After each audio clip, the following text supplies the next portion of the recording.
اعوذ باللہ من الشیطان الرجیم بسم اللہ الرحمن الرحیم سورہ شورى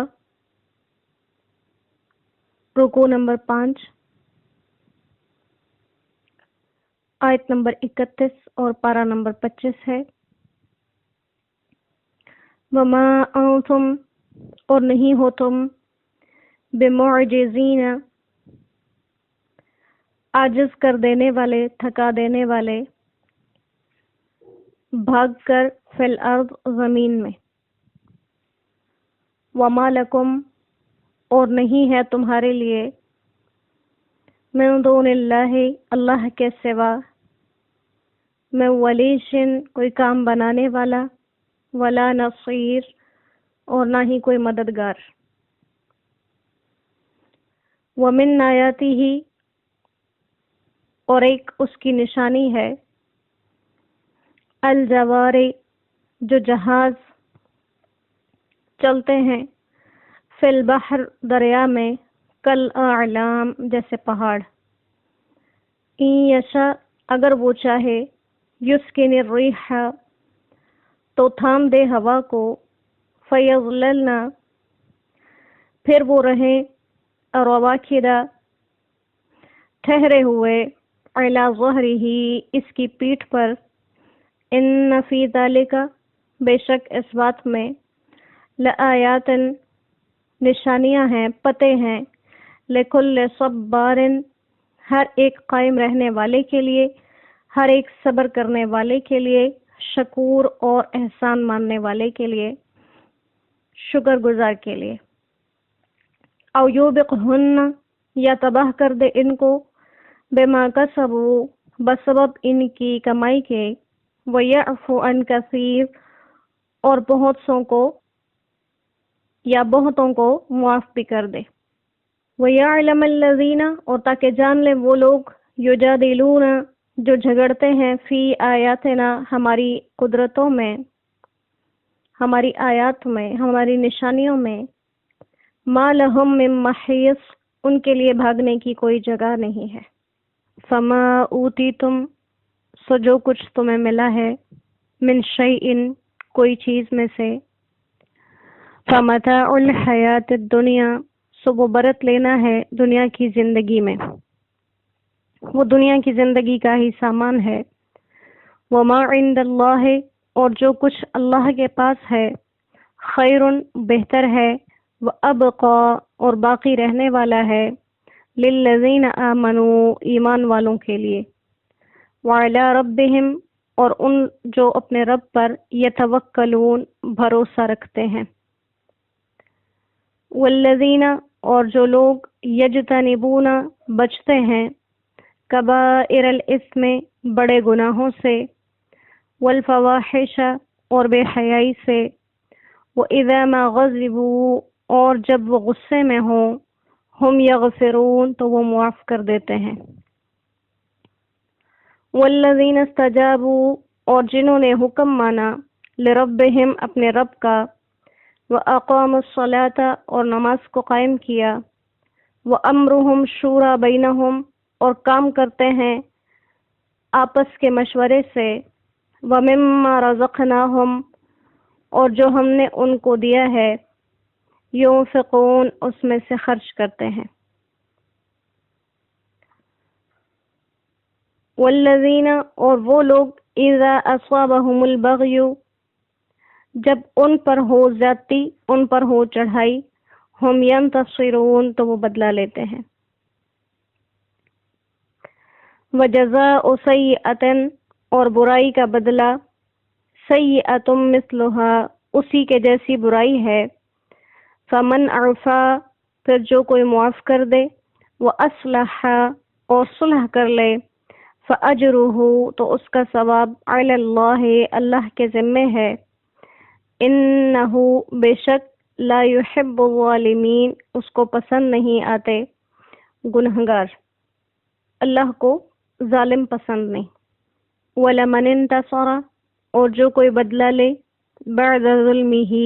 اپنے مظلوم ہونے کے بعد، فَأُولَئِکَ تو وہ لوگ ما علیہم من سبیل ان پر کچھ الزام نہیں۔ انما السبیل، الزام تو علی الذین ان پر ہے، یظلمون الناس جو ظلم کرتے ہیں لوگوں پر، ویبغون فی الارض اور سرکشی کرتے ہیں زمین میں، بغیر الحق ناحق، اولئک ایسے لوگ، لہم عذاب ان کے لیے عذاب ہے، علیم دردناک، ولمن صبر اور البتہ جس نے صبر کیا، سہ لیا، وغفر اور معاف کیا، ان ذالک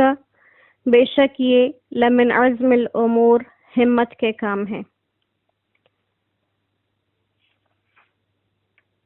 ومن یضلل اللہ اور جس کو اللہ ہی گمراہ کر دے، فما لہ اس کے لیے نہیں ہے، من ولیٍ کوئی کام بنانے والا، من بعدہ اس کے سوا، وتری الظالمین اور تو دیکھے گنہگاروں کو، لما رأوا العذاب جس وقت عذاب دیکھیں گے، یقولون تو کہیں گے، هل الی مرد من سبیل کسی طرح لوٹ کر جانے کی کوئی راہ ہے، وتراہم اور تو دیکھے ان کو، یعرضون علیہا کے سامنے لائے جائیں گے آگ کے، خاشعین آنکھیں جھکائے ہوئے ہوں گے، من الذل ذلت سے، ینظرون دیکھتے ہوں گے، من طرف خفیٍ چھپی ہوئی نگاہ سے، وقال الذین آمنوا اور ایمان والے کہیں گے، ان الخاسرین الذین بے شک خسارے میں وہ لوگ ہیں، خسروا انفسہم جنہوں نے نقصان میں ڈالا اپنی جان کو، واہلیہم اور اپنے گھر والوں کو، یوم القیامہ قیامت کے دن۔ الا سنتا ہے، ان الظالمین بے شک جو گنہگار ہیں، فی عذاب مقیم ہمیشہ کے عذاب میں ہیں، وما کان لہم من اولیاء اور کوئی ان کا حمایتی نہیں ہے، ینصرونہم جو مدد کرتے ان کی، من دون اللہ اللہ کے سوا، ومن یضلل اللہ اور جس کو اللہ بھٹکائے، فما لہ من سبیل اس کے لیے کہیں کوئی راہ نہیں۔ استجیبوا لربکم حکم مانو اپنے رب کا، من قبل اس سے پہلے، ان یأتی کہ آئے، یوم وہ دن، لا مرد لہ جس کو پھرنا نہیں ہے، من اللہ اللہ کے پاس سے، مالکم نہیں ملے گا تم کو، من ملجأ یومئذ اس دن کوئی بچاؤ، وما لکم من نکیر اور نہ ہی ملے گا اس دن تم کو اللہ سے روک ٹوک کرنے والا۔ فَإِنْ أَعْرَضُوا پھر اگر وہ منہ پھیریں، فَمَا أَرْسَلْنَاكَ تو نہیں بھیجا آپ کو، علیہم ان پر، حفیظا نگران، ان علیک آپ کے ذمے تو، الا البلاغ بس پہنچا دینا ہے، وَإِنَّا إِذَا أَذَقْنَا الْإِنسَانَ اور ہم جب چکھاتے ہیں انسان کو، منا رحمتن اپنی طرف سے رحمت، فرح بہا تو اس پر خوش ہوتا ہے، پھولے نہیں سماتا، وَإِن تُصِبْهُمْ اور اگر پہنچتی ہے، سیئۃ کوئی برائی، بما قدمت ایدیہم اپنی کمائی کے سبب سے جو اپنے ہاتھوں سے کیا، فإن الانسان کفور تو انسان بڑا ناشکرا ہے، للہ ملک السماوات والارض اللہ ہی کا راج ہے آسمانوں میں اور زمین میں، یخلق ما یشاء پیدا کرتا ہے جو چاہے، یہب بخشتا ہے، لمن یشاء جس کو چاہے، اناثا بیٹیاں، ویہب اور بخشتا ہے، لمن یشاء الذکور جس کو چاہے بیٹے، او یزوجہم یا ان کو دیتا ہے جوڑے، ذکرانا و اناسا، بیٹے اور بیٹیاں، وَيَجْعَلُ اور کر دیتا ہے مَن یشاء جس کو چاہے عقیما بانجھ، انہ علیم قدیر وہ سب کچھ جانتا ہے اور ہر چیز پر اس کی قدرت ہے۔ وما کان لبشر اور کسی آدمی کی طاقت نہیں ان یکلمہ اللہ کہ اس سے باتیں کرے اللہ، الا وحیا مگر اشارے سے، او من وراء حجاب یا پردے کے پیچھے سے، او یرسل رسولا یا بھیجے کوئی پیغام لانے والا، فیوحی باذنہ پھر پہنچا دے اس کے حکم سے، ما یشاء جو وہ چاہے، انہ علی حکیم وہ سب سے اوپر ہے اور حکمتوں والا۔ وکذالک اور اسی طرح، اوحینا الیک ہم نے بھیجا آپ کی طرف، روحا من امرنا ایک فرشتہ اپنے حکم سے، ما کنت تدری آپ نہیں جانتے تھے، مل کتاب کہ کیا ہے کتاب، ولل ایمان اور نہ ہی ایمان، ولیکن جعلناہ لیکن ہم نے رکھی ہے یہ نورن روشنی، نہدی بھی اسی سے ہدایت دیتے ہیں ہم، من نشاء جس کو ہم چاہیں، من عبادنا اپنے بندوں میں سے، وَإِنَّكَ لَتَهْدِي اور بے شک آپ رہنمائی کرتے ہیں، اِلَى صِرَاطٍ مستقیم سیدھے رستے کی طرف، صراط اللہ الذی اسی اللہ کے راستے کی طرف، لہو ما فی السماوات و ما فی الارض جس کے لیے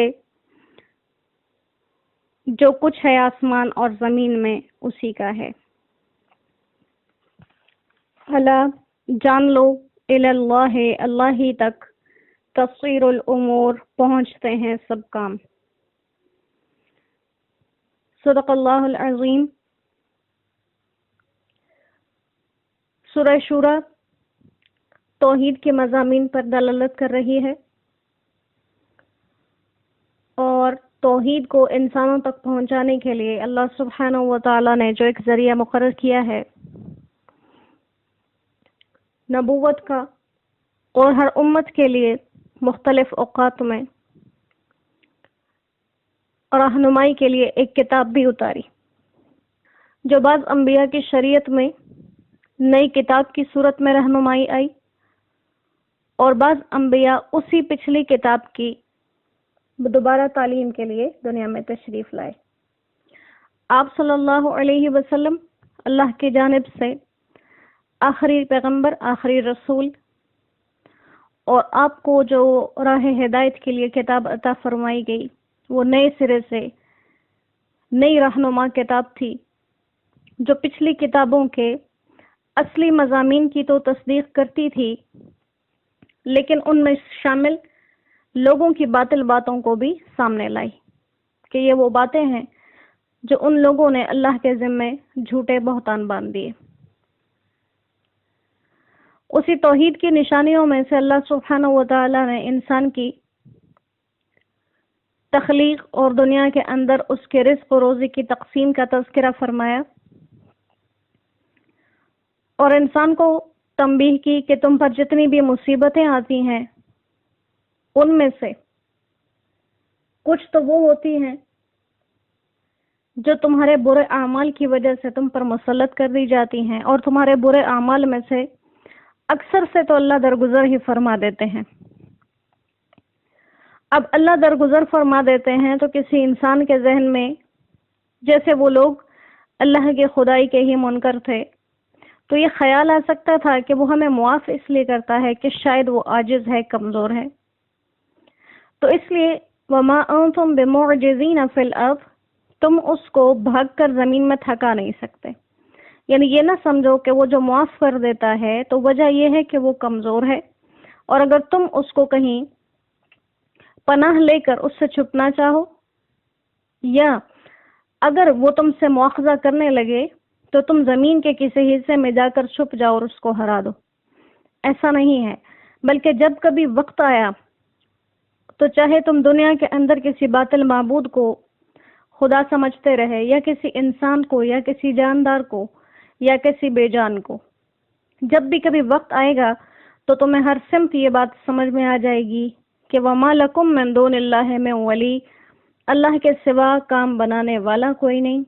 اور نہ ہی اللہ کے سوا کوئی بھی حقیقی مددگار ہے۔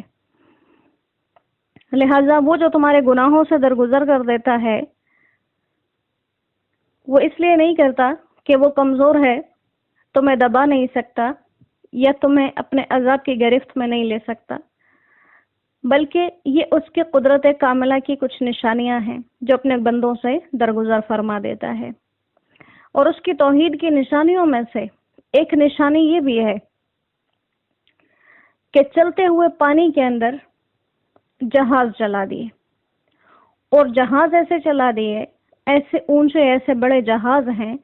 جیسے پہاڑ۔ تو اب اللہ سبحانہ و تعالیٰ کی قدرت دونوں انداز سے دیکھیں تو انسان یہی کہتا ہے فَتَبَارَكَ اللَّهُ أَحْسَنُ الْخَالِقِينَ، اللہ احسن الخالقین ہے۔ کیسے؟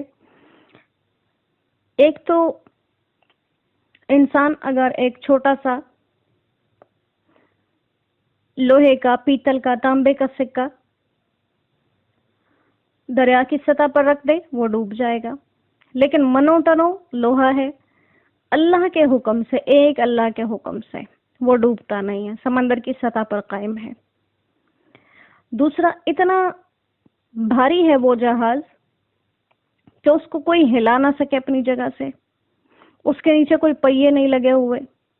لیکن اللہ کی قدرت کہ پانی اسے بہا کے لے کے جا رہا ہے۔ تو یہ دونوں جانب سے اللہ کی قدرت اور اس کے خالق اور مالک ہونے کی نشانیاں ہیں، اور اس کے لیے کتنا ہلکا سا انتظام چلایا ہے۔ یہ نہیں کہ پانی کے اندر دھکیلنے کے لیے پانی کے اندر کوئی مخلوق موجود ہے، ہلکی سی ہوا ہے جو وہ چلاتا ہے، ہوائیں چلتی ہیں، جہاز چلتے ہیں، ہوائیں رک جائیں تو جہاز کی رفتار بھی کم ہو جاتی ہے، اور مخالف سمت میں چلنے کے لیے جہاز جب مخالف سمت میں چلے، بحری جہاز، بحری بیڑے، تو ان کے چلنے سے خود ایک ہوا پیدا ہو جاتی ہے۔ تو یہ اللہ کریم کی قدرتوں کی نشانیاں۔ فرمائے ان یشاء یسکن الریح، اگر وہ چاہے تو ہوا کو خود روک لے، پھر یہ سارا دن یہ جہاز سمندر کی پیٹھ پر کھڑے رہیں اور تم کتنی بھی کوشش کر لو وہ چلے نا اپنی جگہ سے۔ اور اگر وہ چاہے تو ایسی تیز ہوائیں چلائے، دونوں صورتیں، یا تو ہوا کو روک دے تمہارے جہاز چل نہ سکے، اور یا ایسی تیز ہوائیں چلا دے کہ ان جہازوں کو پانی کے اندر غرق کر دے، جیسے بہت سی دفعہ سمندر میں طوفان آتے ہیں اور بحری بیڑے غرق ہو جاتے ہیں۔ اور یہاں پر بھی کہا، جہاں ہوا کے روکنے کا تذکرہ کیا تو کہا یہ اللہ کی ذات کی نشانیاں ہیں اس کی بنائی ہوئی، لیکن ہر شخص کے لیے نہیں، بلکہ اس کو جو اس توحید کے مضمون کو جان کر صبر کرے اور اللہ کا قدردان رہے، اور اگر وہ چاہے تو ان کو تباہ کر دے ان جہازوں کو، لیکن پھر فرما وَيَعْفُو عَنْ كَثِيرٍ، بہت سے آدمیوں سے تو اللہ درگزر کر جاتے ہیں، یعنی باوجود گناہگار ہونے کے وہ سمندری سفر بھی کرتے ہیں، غرق نہیں ہوتے، تو دنیا میں اللہ ان سے درگزر کرتے ہیں۔ ہاں اگر کافر ہوئے تو آخرت میں سزا ملے گی۔ تو یہ اللہ سبحانہ و تعالیٰ کی قدرت کی بہت بڑی بڑی نشانیاں۔ اور انسان دنیا میں ہر طرح کے سفر کرتا ہے، کبھی جانور پر بیٹھ کر سفر ہے، کبھی سائیکل پر ہے، کبھی موٹر سائیکل پر ہے، کبھی کسی گاڑی میں ہے، کبھی ہوائی جہاز میں ہے، کبھی بحری جہاز میں ہے، لیکن جو گاڑیاں زمین پر چلتی ہیں، سڑک پر چلتی ہیں، یقیناً وہ بھی بہت بڑی نشانیاں ہیں۔ جب ہم دیکھیں کہ ایک وقت میں انسان ایک جگہ سے دوسری جگہ کیسے پہنچ جاتا ہے، لیکن جب انسان ہوا میں سفر کرے، یا وہ پانی میں تیر کر سفر کرے، اس وقت وہ اس انتظام کو دیکھے جہاں پانی کے بالکل بیچوں بیچ وہ پہنچ جائے اور کسی طرف کوئی خشکی کے آثار نظر نہیں آتے، اوپر آسمان ہے، نیچے پانی ہے، تو پھر اس رب کی قدرتوں پر انسان کا یقین پختہ ہو جاتا ہے کہ کیسا وہ عظیم رب ہے جو ایسی جگہوں پر انسان کی کس طرح سے وہ حفاظت فرما رہا ہے، یا ہوا میں جہاں پر کسی درخت کے آنے کی کوئی گنجائش نہیں ہے، کسی جزیرے کی آنے کی گنجائش نہیں ہے، کہیں کنارہ آنے کی گنجائش نہیں ہے، صرف فضا ہے اور انسان بالکل ہوا میں معلق ہے اور وہ رب کریم انسان کو تھام کے چلا رہا ہے۔ تو اسی لیے فرمائے ان تمام چیزوں میں ہر مومن کے لیے جو اپنے ایمان پر قائم رہے اور شاکر رہے اس کے لیے نشانیاں ہیں، اور وہ لوگ جان لیں تاکہ جو ہماری آیات میں ہماری قدرتوں میں جھگڑے نکالتے ہیں کہ ان کے لیے کوئی جائے فرار نہیں ہے۔ یعنی جب وہ رب او یوبقہن بما کسبوا کے ساتھ اس کا تعلق ہے کہ جس وقت یہ کوئی جہاز اللہ تباہ کر دے تو اس تباہی کے وقت وہ لوگ جو ہماری آیات میں جھگڑے نکالتے ہیں انہیں معلوم ہو جائے اب ان کے لیے کہیں بھی بچاؤ کی کوئی صورت نہیں ہے، کیونکہ ایسے اوقات میں وہ اپنے شرکا کو بھی عاجز سمجھتے ہیں۔ جیسے قرآن کریم میں کئی جگہ پر یہ بات آئی ہے کہ جب یہ سمندر کے بیچوں بیچ کسی مصیبت میں پھنس جاتے ہیں تو وہاں پر خالص اللہ کو پکارتے ہیں، اس وقت انہیں معلوم ہو جاتا ہے یہاں پر اللہ کے سوا سننے والا کوئی نہیں ہے۔ تو کہا کہ یہ کبھی کبھی کفار کے لشکروں کو اللہ غرق اس لیے کرتے ہیں تاکہ ان کی تباہی کے وقت ان لوگوں کو معلوم ہو جائے جس رب کے بارے میں ہم جھگڑا کرتے ہیں اس کے سوا کوئی ہمارے لیے جائے پناہ نہیں ہے۔ تو یہ سارے کا سارا جو ساری آیات کا مضمون ہے یہ صرف اللہ کی توحید پر دلیل ہے کہ یہ سارے کام جو ذکر کیے یہ اللہ کے سوا کوئی نہیں کر سکتا، اور کوئی انسان کتنی ترقی کر جائے مادی لحاظ سے یا دنیاوی ہنر کے لحاظ سے، اور وہ کچھ بھی کر لے، ایک انسان کچھ بھی کر لے، لیکن آخر میں جب وہ اپنی تمام محنت کے نتیجے کو سوچے گا، غور کرے گا، اسے معلوم ہو جائے گا اگر یہ چیزیں اللہ نے تخلیق نہ کی ہوتی تو وہ ان چیزوں کو ملا کر کوئی نئی چیز کیسے بنا سکتا، اور اگر وہ کوئی نئی چیز بنا لیتا لیکن اللہ نے اس چیز کے لیے کامیاب ہونا نہ لکھا ہوتا تو یہ ساری تخلیق جو انسان کرتا وہ سب بیکار ہو جاتی۔ اللہ کریم ہمیں اپنی توحید پر قائم رہنے کی، جمع رہنے کی توفیق عطا فرمائے، اور آپ صلی اللہ علیہ وسلم سے جیسی محبت کا حق ہے وہ صرف زبانی نہیں، جیسے اعمال کے تقاضے کے لحاظ سے اللہ کریم ہمیں ویسے اعمال کرنے کی بھی توفیق عطا فرمائے، اور ہمارے ایمان میں اللہ ہمیں ترقیاں عطا فرمائے۔ جیسے جیسے وقت گزر رہا ہے، فتنے بڑھ رہے ہیں، اور انسان کا جو توجہ کا مرکز ہے وہ مادی چیزیں بن رہی ہیں، گھروں کی طرف توجہ جا رہی ہے، پیسوں کی طرف توجہ جا رہی ہے، جائیدادوں کی طرف توجہ جا رہی ہے۔ ان تمام چیزوں سے ہٹا کر اللہ ہمارا تعلق خاص اپنے ساتھ قائم کر لیں، اور خاص اپنے ہی ساتھ ہمیں اس طرح سے جوڑ کے رکھے کہ ہم اس کی ذات کے ساتھ جڑ کر ہر حال میں مطمئن رہیں۔ آپ صلی اللہ علیہ وسلم کے بارے میں جیسے ہر جگہ ہم یہ بات پڑھتے ہیں، آپ جب دنیا سے رخصت ہو رہے، آپ کی میراث کو دیکھا گیا تو آپ کی ذرہ مبارک تک ایک یہودی کے پاس گروی رکھی ہوئی تھی، آپ نے کوئی جائیداد نہیں چھوڑی، اس کے باوجود آپ مطمئن کتنے جا رہے ہیں کہ اللہ آپ کی زبان سے الفاظ نکلوا رہے ہیں، اللہم فی الرفیق الاعلی۔ تو اللہ کریم ایسی زندگی ہمیں عطا فرمائے جو واقعی ایک کامیاب زندگی ہو۔ یہ مادی اسباب اور وسائل یہ سب یہی رہ جانے والے ہیں، ضرورت کے مطابق اللہ کریم ہمیں ہماری زندگی کی چیزیں آسانی سے دے دیں کہ ہم کسی انسان کے محتاج نہ ہوں، لیکن اللہ دنیا میں ہمیں اتنا مبتلا نہ کرے کہ وہ ہمارا سب سے بڑا مشغلہ بن جائے اور ہمارا سب سے پہلا اور آخری غم یہی بن جائے۔ ایسا اللہ کریم ہمارے ساتھ نہ کریں، ہمارے ساتھ نرمی اور احسان والے سلوک فرمائیں اور تا قیامت اپنے اس پاکیزہ کلام کے ساتھ ہمیں مضبوطی سے جوڑ کے رکھیں۔ سورہ شورا کا ابتدائی مضمون توحید کی طرف انسان کو رہنمائی کرنا اور توحید کے بیان کے لیے ہی دنیا میں اللہ نے اپنے انبیاء اور ان کے پاس کتابیں بھیجی، اور ہر دور کے کفار و مشرکین نے اپنے وقت کے نبی اور اس کے ساتھ آنے والی کتاب کا انکار کیا، اور دوسرے لفظوں میں انہوں نے اللہ کا ہی انکار کیا۔ اسی طرح آپ صلی اللہ علیہ وسلم نبی بنا کر بھیجے گئے، آپ کی کتاب قرآن مجید کی صورت میں نازل ہوئی، کفار و مشرکین اس کا انکار کرتے رہے، استہزاء کرتے رہے،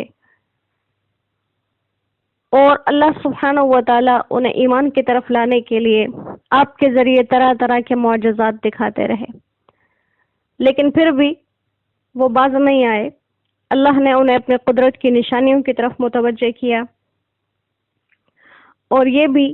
کہ جتنی آزمائشیں اور تکالیف تم پر آتی ہیں ان میں سے کچھ تو تمہارے گناہوں کا بدلہ ہوتا ہے، اور تمہارے بہت سے گناہوں کو تو اللہ معاف کر دیتے ہیں، لیکن یہ یاد رکھو کہ جب اللہ کی پکڑ آتی ہے پھر اس سے انسان بچ نہیں سکتا اگر وہ پہلے سے باز نہ آیا ہو۔ تو ایک مثال دی کہ ان کشتیوں کو دیکھو جو دریاؤں کے اوپر تیر رہی ہیں، اگر اللہ چاہے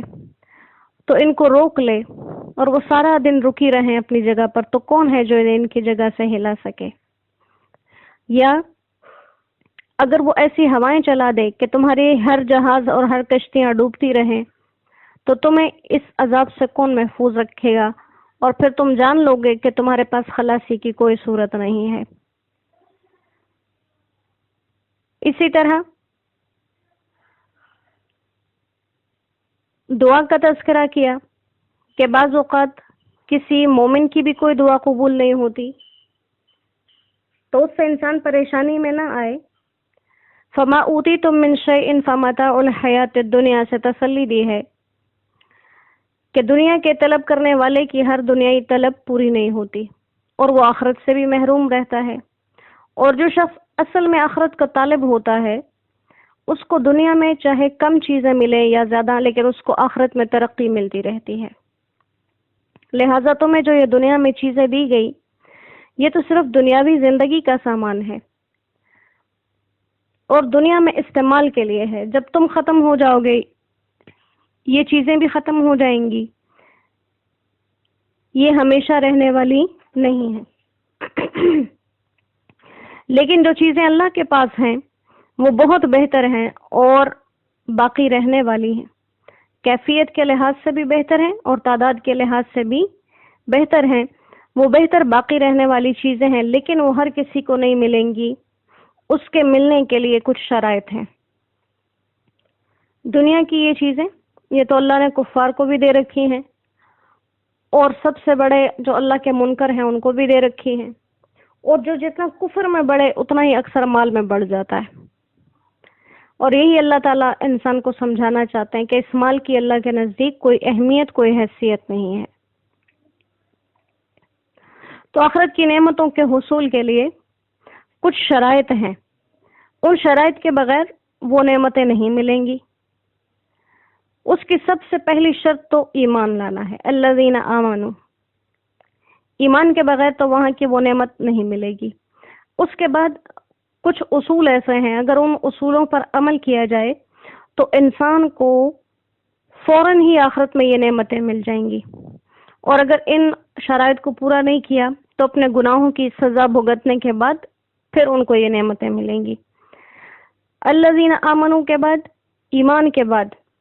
سب سے پہلی صفت ہے علی ربہم یتوکلون، ہر کام میں، ہر حال میں اپنے رب پر بھروسہ، اور اس کے سوا کسی کو بھی کارساز حقیقی نہ سمجھے انسان۔ دوسری صفت الذین یجتنبون کبائر الاثم والفواحش، جو کبیرہ گناہوں سے بچتے رہیں اور پھر ان کے ساتھ ساتھ فواحش سے بھی۔ کبیرہ گناہ ہر بڑا گناہ ہے، ہم جو سمجھتے ہیں غیبت کرنا، تانے دینا، یہ سب چھوٹے گناہ ہیں، یہ چھوٹے نہیں، یہ گناہ کبیرہ کی فہرست ہے۔ اور اسی طرح یہ قتل، غارت گیری، یہ سب یہ تو پھر بدرجہ اولا اسی میں شامل ہو جاتے ہیں۔ پھر کبیرہ گناہوں میں سے فواحش کو مزید الگ کیا، تو مطلب یہ کہ فواحش جو ہیں یہ عام کبیرہ گناہوں سے بھی زیادہ سخت ہوتے ہیں اور ان کے اثرات بھی بڑے ہوئے ہوتے ہیں جس سے دوسرے لوگ متاثر ہوتے ہیں۔ اور فواحش عموماً ایسے کاموں کو کہتے ہیں جن میں زیادہ بے حیائی ہو، جیسے زنا وغیرہ، یا وہ برے اعمال جو کھلے عام کیے جائیں تو وہ فواحش بن جاتے ہیں۔ اسی لیے کہتے ہیں کہ اگر ایک انسان کوئی گناہ کرتا ہے اور چھپ کر کرتا ہے تو اس کا وبال اس پر ہی ہوتا ہے، لیکن اگر کوئی گناہ سر عام کرتا ہے اور کوئی اسے روکتا بھی نہیں تو جتنے لوگ اس کو دیکھنے سننے والے ہیں وہ سب اس کے گناہ میں شریک ہوتے رہتے ہیں۔ اور تیسری صفت ہے وہ اذا ما غضبوا هم یغفرون، جب وہ غصے میں ہوتے ہیں تو معاف کر دیتے ہیں، اور یہ اخلاق کا اعلیٰ ترین درجہ ہے۔ عموماً جب انسان غصے میں ہو تو اپنے کسی عزیز سے عزیز رشتے کو بھی بہت بری طرح سے پامال کر دیتا ہے۔ تو یہاں پر اخلاق کی اعلیٰ سطح کو بیان کیا کہ جب غصہ حد سے بڑا ہوا ہو تو وہ کیا کرتے ہیں، معاف کر دیتے ہیں، کیونکہ انسان غصے میں عموماً سوچنے سمجھنے کی صلاحیت ختم کر دیتا ہے، تو ان کی یہ صلاحیت تب بھی برقرار رہتی ہے اور وہ کیا کرتے ہیں، بخش دیتے ہیں لوگوں کو۔ چوتھی صفت الذین استجابوا لربہم اقاموا الصلاۃ، جو اپنے رب کے ہر حکم کو فوراً پورا کرتے ہیں۔ استجابت کا مطلب فوراً اس پر عمل کر لینا، چاہے وہ اپنی طبیعت کے مطابق ہو یا مخالف۔ اور اسی میں تمام فرائض بھی آ گئے اور تمام مکروہات سے بچنا بھی آ گیا۔ اور فرائض میں پھر چونکہ نماز سب سے اہم ہے اس لیے اس کو ساتھ الگ سے ذکر کیا کہ اپنے رب کا ہر حکم مانتے ہیں اور نماز تو کسی صورت بھی نہیں چھوڑتے، کیونکہ نماز جو دن میں 5 دفعہ آ رہی ہے، اگر ایک انسان اس کو قائم رکھے گا تو وہ احکامات جو اللہ کے کبھی کبھی متوجہ ہوتے ہیں ان کو بدرجہ اولا پورا کرے گا۔ نماز پڑھ رہا ہے پابندی سے تو جتنے بھی احکامات ہیں ان پر عمل کرنا آسان ہو جائے گا۔ اور 5ویں صفت ہے وہ امرہم شورا بینہم، ان کے کاموں میں مشورہ ہوتا ہے۔ مشورہ مطلب ایسے کام جن میں اللہ کی طرف سے یا آپ صلی اللہ علیہ وسلم کی طرف سے کوئی واضح حکم موجود نہ ہو کہ اس کام کو اس طرز پر کرنا ہے، تو اس میں یہ آپس میں مشورے سے بات کو طے کرتے ہیں۔ اور یہ مشورہ تمام معاملات میں ہے۔ اور یہاں پر وہ امرہم، امر کا لفظ استعمال کیا جس کا مطلب یہ کہ خاص کاموں میں، اور خاص کاموں میں سے مملکت کے لیے سربراہ جو ہے وہ چن لینا، اور یہ تمام چیزیں شامل ہو جاتی ہیں۔ اور یہ اسلام ہی کا خاصہ ہے۔ اسلام سے پہلے بادشاہت چلا کرتی تھی، ایک آدمی بادشاہ ہے، وہ مرے گا تو اس کے بیٹے کو ملے گی، پھر اس کے پوتے کو ملے گی، پھر نیچے نسلوں تک، اور اسی چیز پر قتل و غارت گری ہمیشہ ہوا کرتی تھی کہ ایک دوسرے کے قتل کے در پہ رہتے تھے۔ اکثر باپ بیٹے کو اور بیٹا باپ کو قتل کر دیتا۔ تو اسلام نے یہ اصول نافذ کیا کہ سب سے مشورہ طے کر کے اور جو قابل اعتبار لگے پھر اس کو سربراہ منتخب کیا جائے۔ پھر اس کے بارے میں خطیب بغدادی نے حضرت علی مرتضی رضی اللہ تعالیٰ عنہ سے روایت کیا ہے، فرماتے ہیں کہ میں نے رسول اللہ صلی اللہ علیہ وسلم سے عرض کیا کہ اگر آپ کے بعد ہمیں کوئی ایسا معاملہ پیش آئے جس میں قرآن نے کوئی فیصلہ نہیں کیا اور آپ سے اس کا کوئی حکم ثابت نہیں تو ہم کیا عمل کریں گے؟ آپ صلی اللہ علیہ وسلم نے فرمایا، اس کے لیے میری امت کے عبادت گزاروں کو جمع کر لو اور آپس میں مشورہ کر کے طے کر لو، کسی کی تنہا رائے سے فیصلہ نہ کرنا۔ لہٰذا یہاں پر جو الفاظ آئے ہیں اور بعض جگہ پر اس میں عبادت گزاروں کے ساتھ فقیہ یعنی کہ جو دیندار لوگ ہیں، دین کی سمجھ رکھتے ہیں، ان کا بھی، تو مطلب یہ ہے کہ مشورہ لینے میں بہتر یہ ہے کہ وہ دین کی زیادہ سمجھ رکھنے والے ہوں، کیونکہ جو دین کی سمجھ رکھیں گے وہ دین کے طور پر دنیا کے معاملات بھی حل کریں گے، بنسبت جو دنیا دار ہوں گے وہ دین کو سرے سے نکال دیں گے۔ اسی لیے جو مشورہ بے دین لوگوں سے لیا جاتا ہے تو ان میں اکثر فساد ہی کا پہلو غالب رہتا ہے، کیونکہ وہ دین کو اہمیت نہیں دیتے، جس کی وجہ سے ہمارے دین میں خلل آ جاتا ہے۔ پھر اس کے بعد حضرت ابن عمر رضی اللہ تعالیٰ عنہ سے روایت ہے کہ آپ صلی اللہ علیہ وسلم نے فرمایا، جس شخص نے کسی کام کا ارادہ کیا اور اس میں مشورہ لے کر عمل کیا تو اللہ تعالیٰ اس کو بہترین کام کی طرف رہنمائی فرمائیں گے۔ اسی طرح اس روایت کو حضرت حسن رضی اللہ تعالیٰ عنہ سے بھی نقل کیا گیا ہے، اور اس میں آپ نے یہی آیت مبارکہ پڑھی تھی کہ وَأَمْرُهُمْ شُورَىٰ بَيْنَهُمْ، ان کے معاملات آپس میں مشورے سے طے ہوتے ہیں۔ تو کہا کہ جب کوئی قوم مشورے سے کام کرتی ہے ضرور ان کو صحیح راستے کی طرف ہدایت دی جاتی ہے۔ اور ایک حدیث میں آپ صلی اللہ علیہ وسلم کا مبارک ارشاد ہے کہ جب تک تمہارے امراء اور حکام ایسے لوگ ہوں گے جو تم میں بہتر ہوں اور تمہارے مالدار لوگ سخی ہوں، یہ بہت بڑی بات ہے کہ ایک انسان امیر بھی ہو اور سخی بھی ہو، کیونکہ عموماً جو امیر لوگ ہوتے ہیں وہ بخیل ہوتے ہیں، اور تمہارے کام مشورے سے طے ہوا کریں۔ اس وقت تک تمہارے لیے زمین کے اوپر رہنا یعنی زندہ رہنا بہتر ہے، اور جب تمہارے امراء اور حکام تمہارے قوم کے برے لوگ بن جائیں، تمہارے مالدار بخیل ہو جائیں اور تمہارے کام عورتوں کے سپرد ہو جائیں کہ وہ جس طرح چاہے کریں، اس وقت تمہارے لیے زمین کی پیٹھ کے بجائے زمین کا پیٹ بہتر ہوگا، یعنی زندگی سے موت بہتر ہوگی۔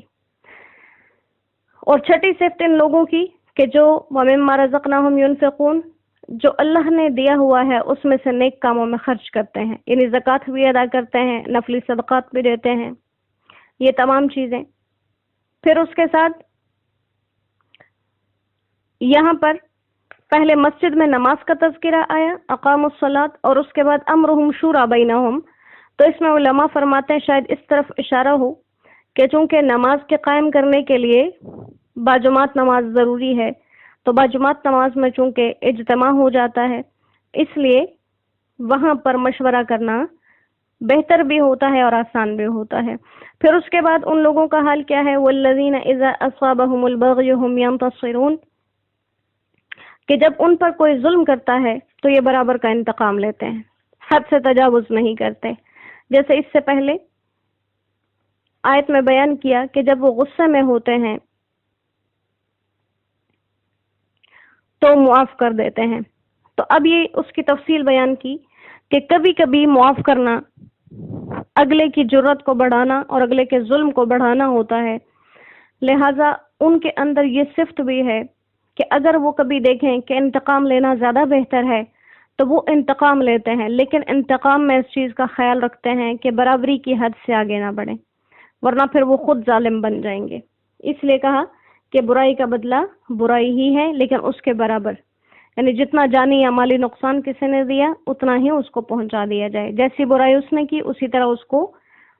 لوٹا دیا جائے۔ لیکن برائی میں یہ خیال رکھیں کہ جو برائی کسی کے ساتھ کی گئی ہے وہ برائی گناہ میں نہ شمار ہو، یعنی اگر کسی انسان نے دوسرے کو زبردستی شراب پلا دی ہے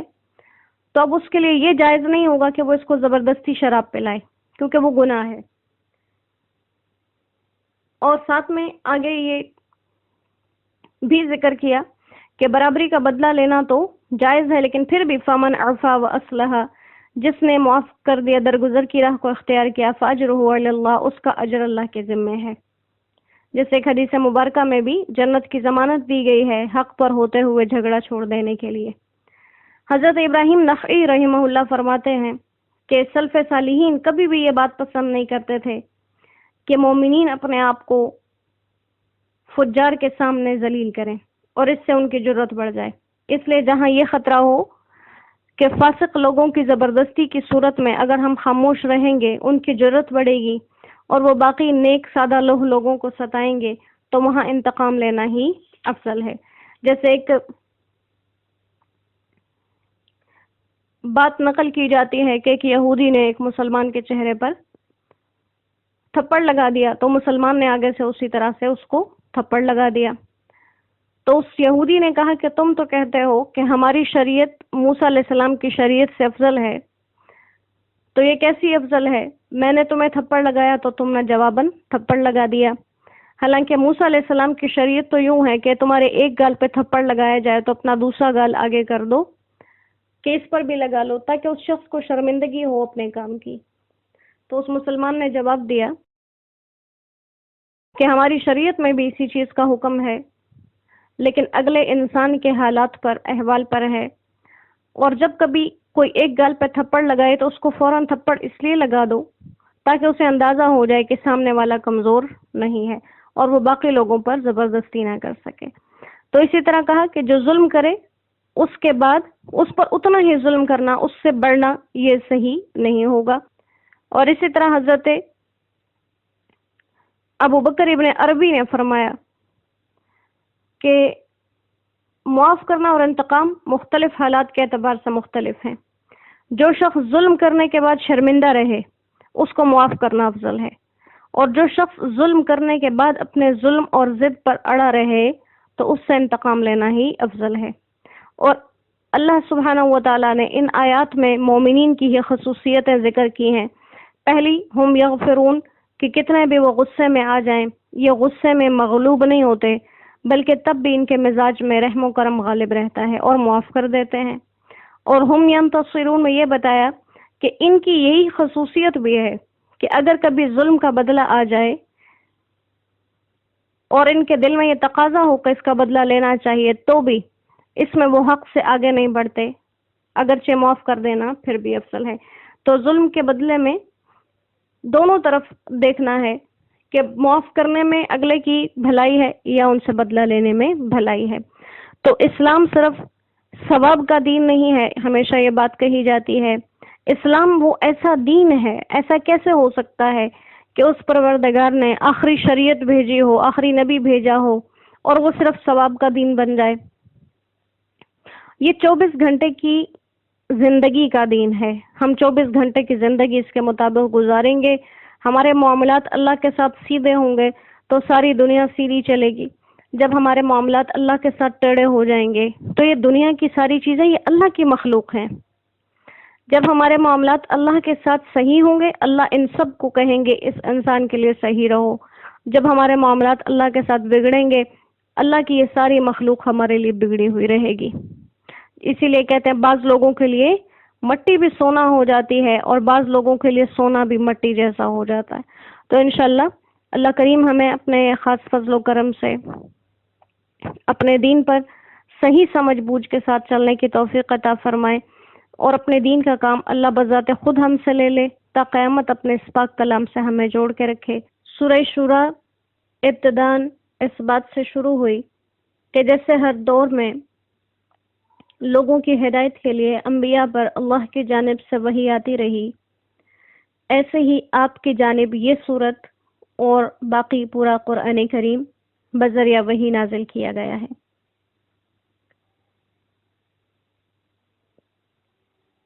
اور وحی نازل ہونے کے بعد جو ہر نبی کے ساتھ اس کے قوم نے کیا، وہی حالات آپ کے ساتھ پیش آنے والے۔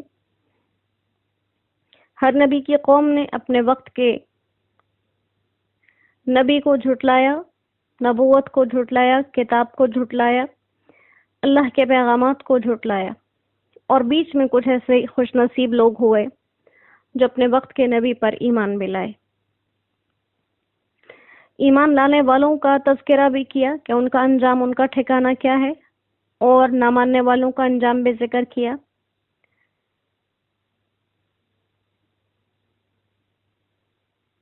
اور کفار مشرکین ہر دور کے اندر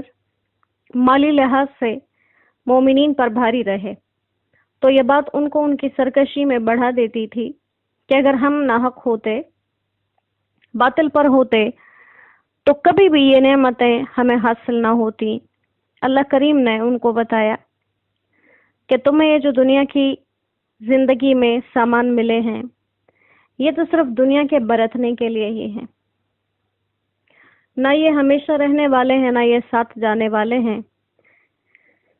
تو یہ کسی نافرمان کو مل جائیں یا فرمان بردار کو مل جائیں، کوئی بڑی بات نہیں۔ بڑی بات تو یہ ہے کہ جو چیز اللہ کے پاس ہے وہ کسی کو ملے، کیونکہ وہ بہتر بھی ہے اور باقی رہنے والی بھی۔ اور وہ ملنے کے لیے انسان کا سب سے پہلے ایمان لانا، اپنے رب پر توکل رکھنا، گناہوں سے بچنا، فواحش سے بچنا، اور غصے کی حالت میں معاف کر دینا، اپنے رب کے ہر حکم کو ماننا، نماز کو قائم کرنا، آپس کے اہم کام مشورے سے طے کرنا، اور اللہ کے لیے میں سے خرچ کرتے رہنا۔ اور اس کے ساتھ اگر ان پر زیادتی ہو اور انہیں لگے کہ معاف کرنے سے مسئلہ بگڑے گا، بدلہ لینا ضروری ہے، تو پھر برابری کا بدلہ لیتے ہیں۔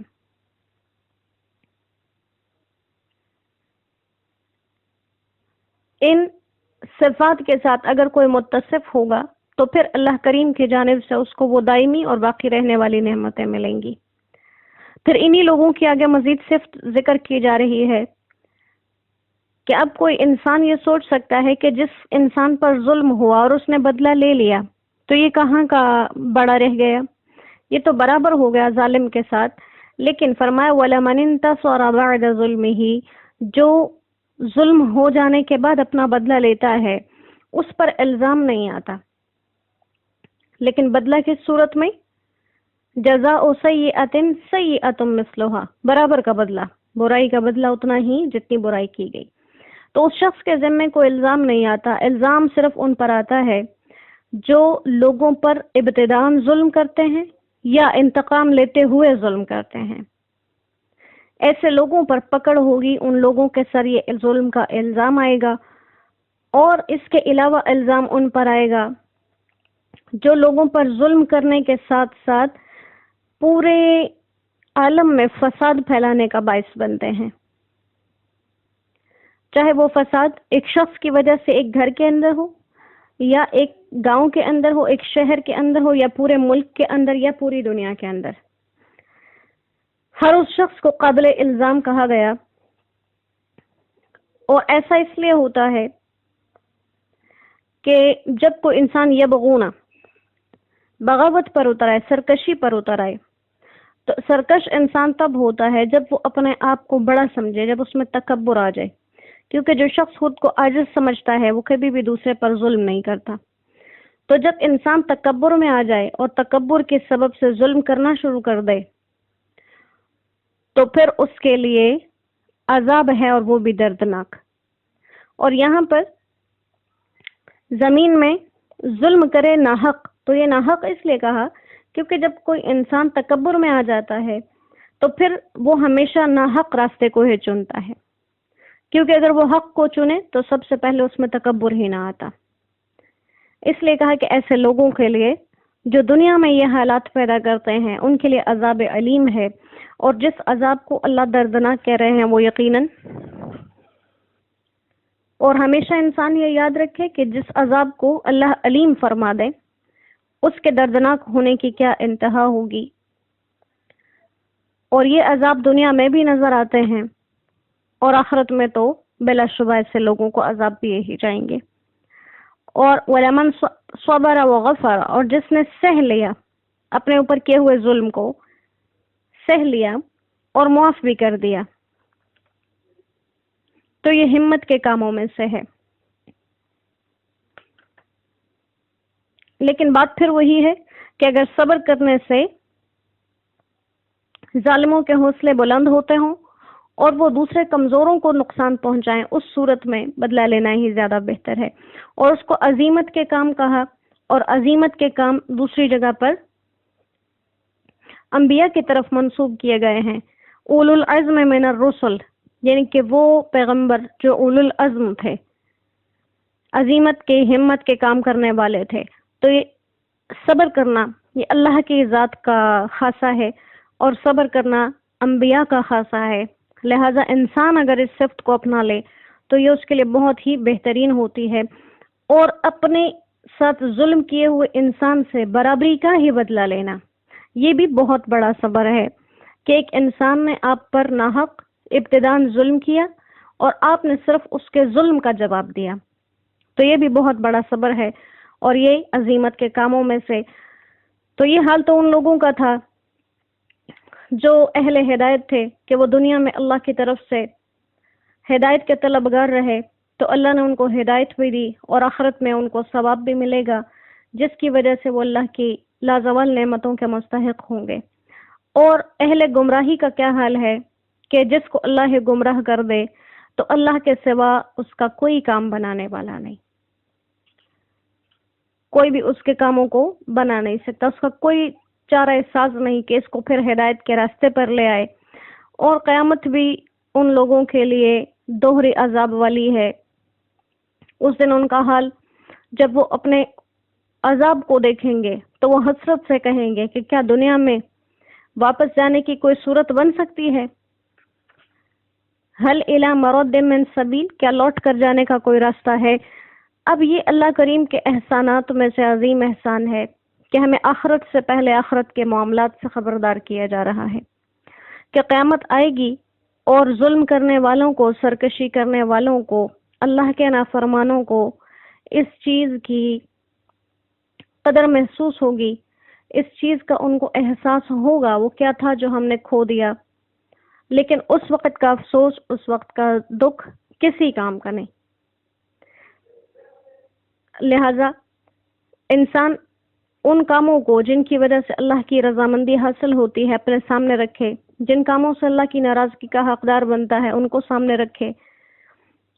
اور ان کاموں سے بچتے ہوئے اپنی زندگی کو گزارے، تو یقیناً وہ کامیابی کی طرف جانے والا بنے گا۔ اور اگر نافرمانی سے اپنی زندگی گزارے گا تو عذاب علیم کا مستحق بنے گا۔ اور گلہ کرنے کے لیے اللہ نے کوئی موقع نہیں چھوڑا، کوئی جگہ جو سمجھانے کے قابل ہے وہاں پر سمجھایا نہ گیا ہو، ایسا کبھی نہیں ہوا۔ ہر وہ چیز چھوٹی سے چھوٹی جو بھلائی کے ترازو میں آ سکتی ہے وہ بتا دی، ہر وہ چھوٹی سے چھوٹی چیز جو برائی کے ترازو میں آ سکتی ہے بتا دی، اور انسان کو دونوں راستے ہدایت کے اور گمراہی کے بتا دیے۔ تو اللہ کریم ہدایت کے سارے راستے خود ہمارے لیے آسان فرما دیں اور گناہوں سے ہمیں بچنے کی خود توفیق عطا فرما دیں۔ اپنے پاک کلام کے ساتھ تا قیامت ہمارے تعلق کو محبت کے ساتھ جوڑ کے رکھیں، اور جو لوگ قرآن کریم سے محبت کرنے والے ہیں اللہ ہمیں ان کی محبت نصیب فرمائے، اور جو قرآن سے دور ہیں اللہ اپنے فضل و کرم سے انہیں قرآن کے قریب لے آئے۔ سورہ شورى ابتداً وحی اور نبوت کے برحق ہونے کو ثابت کرنے کے لیے اور اسی کے واسطے سے توحید اور قیامت کے مضمون کو ثابت کرنے کے لیے شروع کی گئی۔ ہر دور کے لوگ جس طرح سے اپنے انبیاء کو جھٹلاتے رہے، اللہ کی وحدانیت کا انکار کرتے رہے، اپنے وقت کے نبی پر آنے والی کتاب کو جھٹلاتے رہے، ایسے ہی آپ کی قوم کا وتیرہ رہا، تو آپ صلی اللہ علیہ وسلم کو وہ واقعات سنا کر تسلی دی گئی کہ اس بات سے ہرگز پریشان نہ ہو، یہ حالات پچھلے انبیاء کے ساتھ ہوتے رہے۔ ہر نبی کے دور میں لوگ دو طرح کے فرقوں میں بٹے رہے، ایک ان کو ماننے والے، ایک نہ ماننے والے۔ ماننے والے ہر دور میں کامیاب رہے، نہ ماننے والے ہر دور کے ناکام رہیں گے۔ ماننے والوں کے لیے ہمیشہ کی جنت کی نعمتیں اور بشارتیں، اور نہ ماننے والوں کے لیے دونوں جہان کے خسارے۔ اور پھر موجودہ آیات میں بیان کیا جا رہا ہے یہ لوگ جو توحید کا انکار کرتے ہیں اور صرف دنیا کو ہی اپنا مقصد بنا کر بیٹھے ہیں، وہ لوگ جب اسی قیامت میں جہنم کے سامنے پیش کیے جائیں گے تو دیکھ لیں گے کہ جس چیز کو ہم جھٹلاتے تھے آج تو وہ سامنے آ گئی، پھر حال کیسا ہوگا۔ خاشعین من الذل، کہ اب ذلت سے ان کی نگاہیں نیچے ہوں گی کہ جس چیز کو ہم جھٹلاتے تھے وہ تو ہمارے سامنے آ گئی۔ عذاب دیکھ کر حسرت سے کہیں گے کہ کیا واپس جانے کا کوئی راہ ہے، کوئی راستہ ہے۔ اور خوفزدہ انسان کی طرح، جیسے خوفزدہ انسان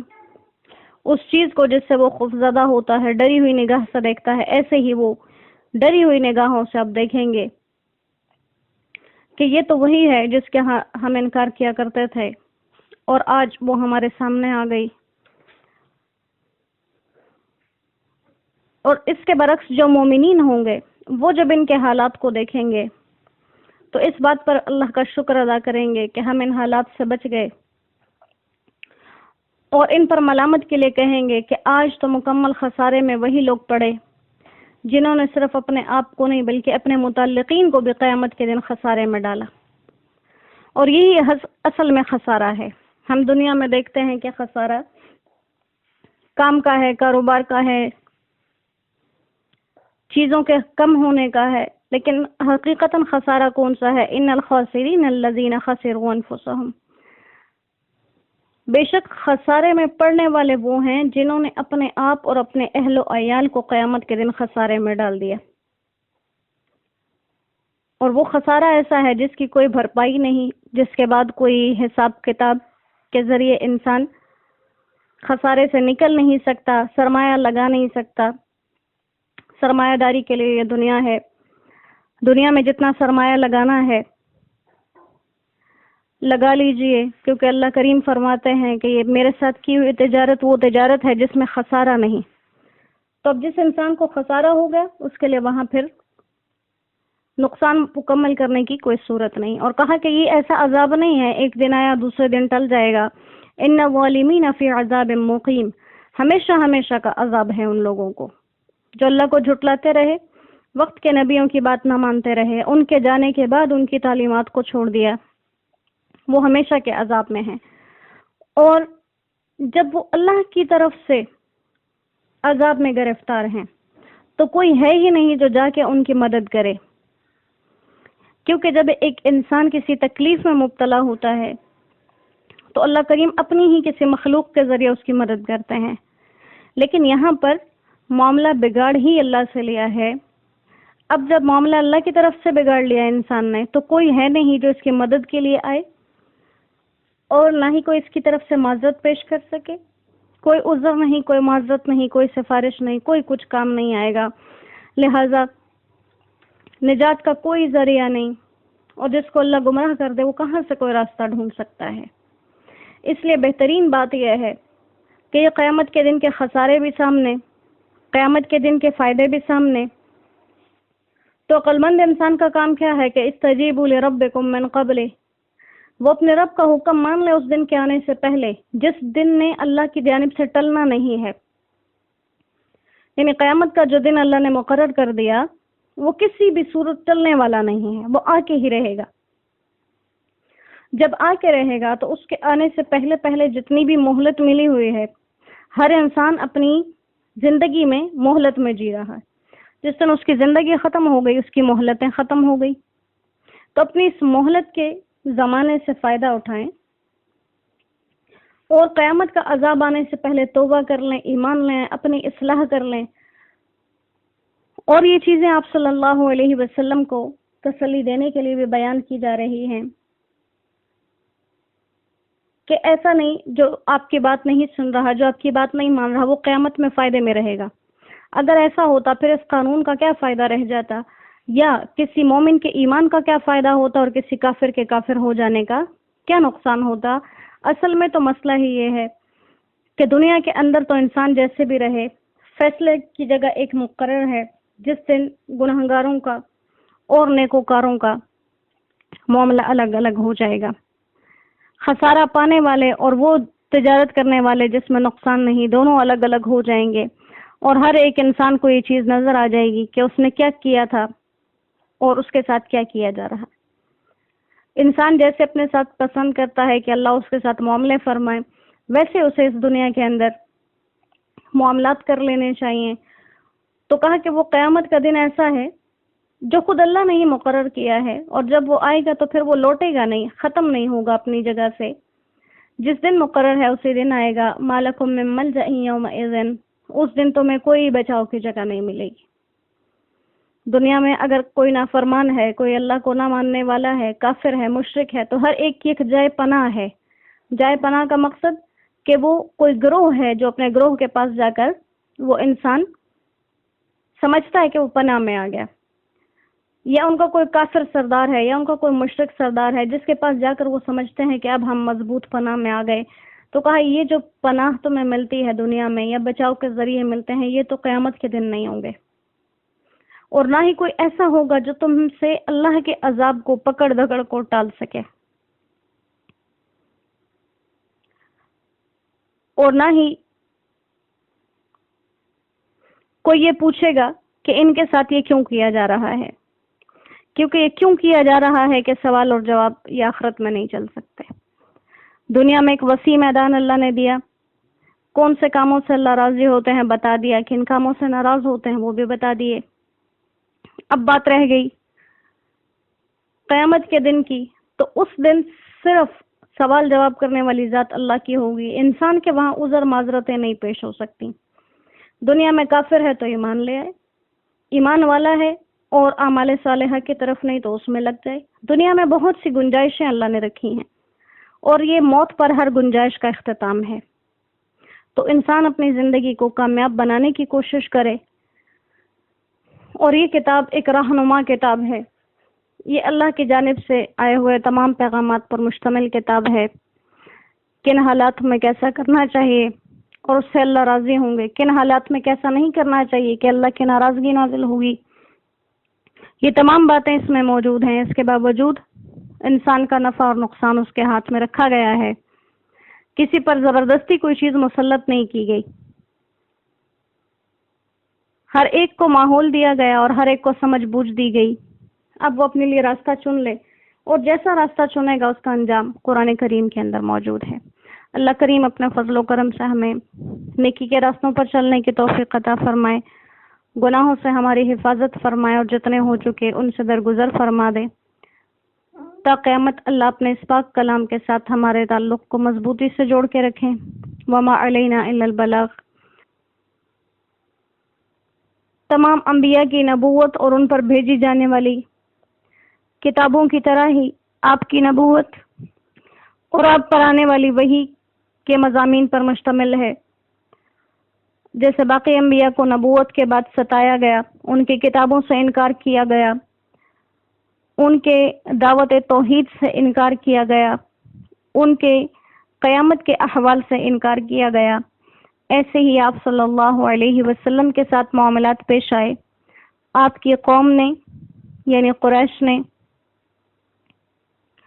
آپ کو نبی ماننے سے انکار کیا، آپ کی وحی کو وحی ماننے سے انکار کیا،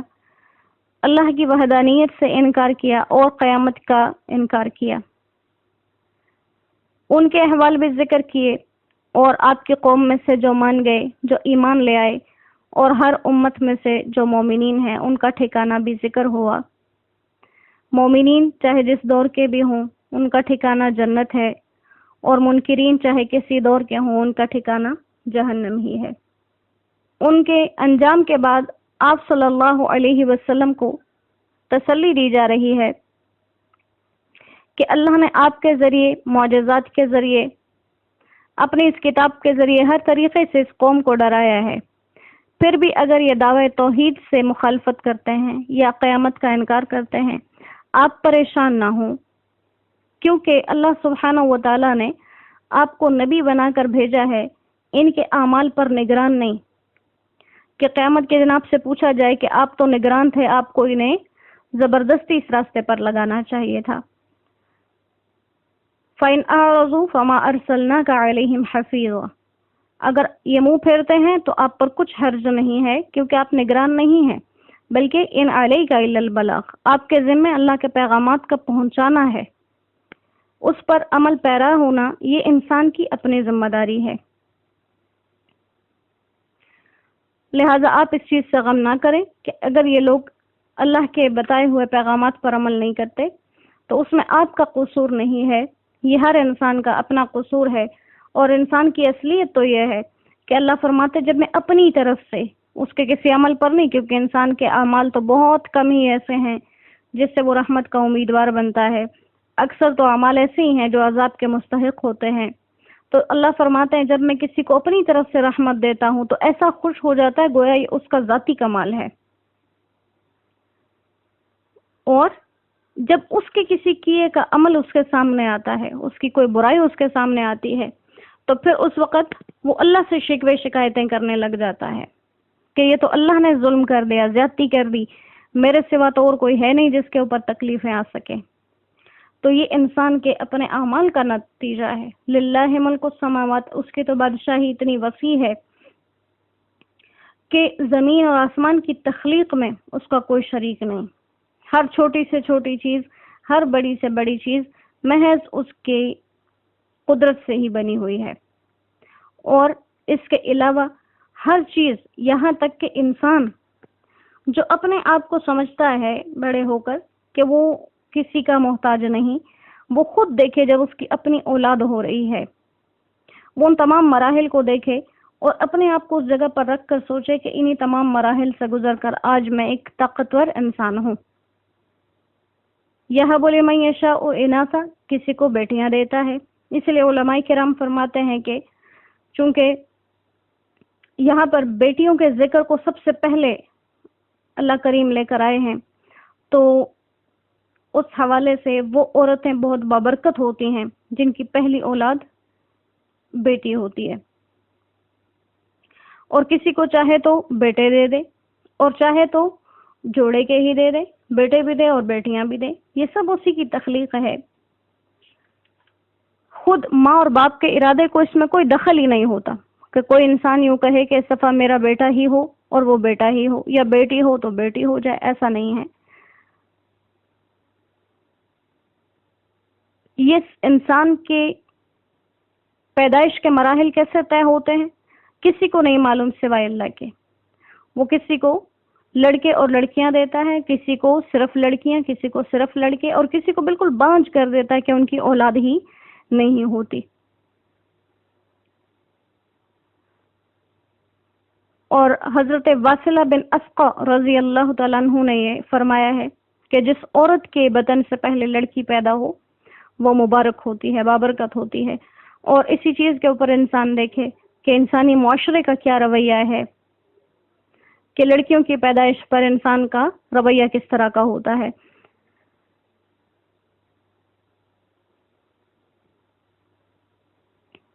اب یہاں تک تو اللہ سبحانہ و تعالیٰ کی قدرتوں کو ذکر کیا، پھر اس کے بعد جیسے آپ کے پاس کفار قریش اور یہود طرح طرح کے اعتراضات لے کر آتے تھے، تو یہاں پر ایک اعتراض کا وما کان لبشر سے ایک اعتراض کا جواب ہے۔ یہودیوں نے آپ صلی اللہ علیہ وسلم سے کہا کہ ہم آپ پر کیسے ایمان لے آئیں جبکہ آپ نے نہ اللہ کو دیکھا ہے اور نہ ہی ان سے آمنے سامنے کلام کیا ہے، جیسے کہ موسیٰ علیہ السلام کرتے تھے کلام بھی اور اللہ کو دیکھتے بھی تھے۔ تو آپ صلی اللہ علیہ وسلم نے ان سے یہ کہا، فرمایا کہ تمہارا یہ کہنا غلط ہے کہ حضرت موسیٰ علیہ السلام نے اللہ کو دیکھا ہے۔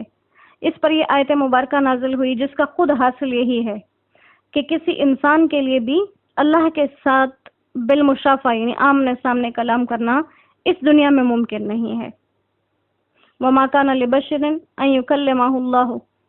کسی انسان کی طاقت ہی نہیں ہے کہ وہ اللہ سے آمنے سامنے بات کر سکے، اور خود حضرت موسیٰ علیہ السلام نے بھی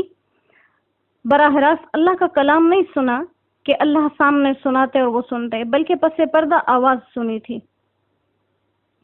تو اس آیت میں بتایا گیا کہ کسی انسان سے دنیا میں جو اللہ کلام فرماتے ہیں 3 صورتیں ہو سکتی ہیں۔ الا وحین، پہلی صورت کیا ہے؟ وحی یعنی کسی مضمون کو دل میں ڈال دینا، یہ جاگتے ہوئے بھی ہو سکتا ہے اور نیند میں بھی، خواب کی صورت میں، کیونکہ انبیاء کے خواب بھی وہی ہوتے ہیں۔ جیسے آپ صلی اللہ علیہ وسلم سے بہت سی احادیث میں یہ مضمون نقل ہوتا ہے اور ان میں آپ یہ الفاظ فرماتے ہیں کہ القی فی روعی، یعنی میرے دل میں یہ بات القاء کی گئی، ڈالی گئی۔ اور انبیاء کے خواب میں شیطان کوئی تصرف یا آ کر بات نہیں بتا سکتا۔ تو اس حدیث میں مضمون اللہ دل میں ڈال دیتے ہیں، الفاظ اللہ کی جانب سے نہیں ہوتے، مضمون اللہ کی جانب سے ہوتا ہے دل میں، اور پھر وہ وقت کے نبی ان کو اپنے الفاظ میں بیان کرتے ہیں۔ تو پہلی صورت الا وحین، وحی کی ہے۔ دوسرا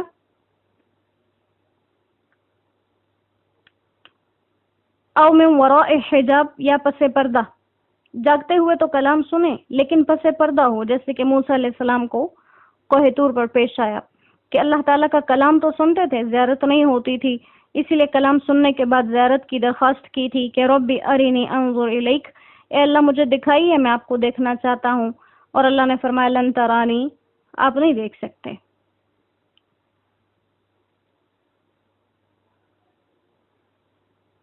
اور یہ جو حجاب اللہ نے اپنی زیارت کا رکھا ہوا ہے انسان سے، تو یہ کوئی ایسا پردہ نہیں ہے کہ وہ آگے آ جاتا ہے اور اللہ اس کے پیچھے چھپ جاتے ہیں، کیونکہ اللہ سبحانہ و تعالیٰ کی ذات تو ایسا نور ہے کہ اس کو کوئی چیز ڈھانپ نہیں سکتی، بلکہ انسان کی نظر ہی اتنی کمزور ہے کہ وہ نظر ہی اس نور تک نہیں جا سکتی۔ جیسے ایک انسان کی نظر کمزور ہوتی ہے، اس کو کچھ فاصلے پر پڑی ہوئی چیز نظر نہیں آتی، تو اب یہ نہیں کہ وہ چیز دھندلائی ہوئی ہے، اس انسان کی اپنی نظر کمزور ہے تو وہ واضح چیز بھی اسے نظر نہیں آتی۔ ایسے اللہ سبحانہ و تعالیٰ کی ذات اتنی نورانی ہے کہ ہماری جو نابینا آنکھیں ہیں، اس لحاظ سے ناقص آنکھیں ہیں ہماری، یہ اس کو نہیں دیکھ سکتی۔ اس حساب سے ہم یوں ہو جاتے ہیں جیسے ہم اندھے ہوں، جیسے اندھوں کو کچھ نظر نہیں آتا تو ہمیں بھی وہ نور نظر نہیں آتا۔ اور چونکہ جنت میں جانے کے بعد تمام قوتیں بڑھا دی جائیں گی تو وہاں پر اللہ سبحانہ و تعالیٰ کا دیدار نصیب ہوگا۔ تو یہ دنیا کے متعلق ہے، یہ جو 3 باتیں بتائیں یہ دنیا کے متعلق ہیں کہ دنیا میں